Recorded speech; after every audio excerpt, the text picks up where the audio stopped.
భగవంతుడు ఉన్నాడని గుర్తేమిటో తెలుసా? ఇక్కడ పెద్దాపురంలో పోలీస్ మీట్ అయింది. నా దగ్గరికి ఒక పోలీస్ అధికారి వచ్చారు. వచ్చి నాకు ఆయన భగవంతుడు ఉన్నాడు అనడానికి, గురువు గారు నేను చదువుకున్న చదువు, నేను చేస్తున్న ఉద్యోగమే సాక్ష్యం. నేను తెల్లబోయి అది ఎలా అన్నాను అంటే ఆయన అన్నాడు, నేను వేలిముద్రల నిపుణుణ్ణి గురువుగారు. అమ్మ కడుపులో ఉండగా 4వ నెలలో వేలిముద్రలు ప్రారంభమవుతాయి. ప్రారంభమైన వేలిముద్రలు 6వ నెల వచ్చిన తరువాత బాగా ముద్రలన్నీ గట్టిగా ఆ వేళ్ల చివర ఏర్పడతాయి.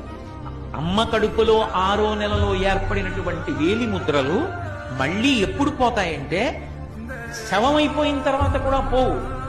డీకంపోజిషన్ అంటాం. డీకంపోజిషన్ అంటే ఆ శరీరం ఇంకా చివికిపోయి బ్రహ్మాండంలో కలిసిపోవడానికి సిద్ధపడిపోతుంది, ఉబ్బిపోయి పగిలిపోవడానికి. అలా వికారమును చెందిపోయిన తర్వాత అప్పుడు మాత్రమే వేలిముద్రలు మారతాయి.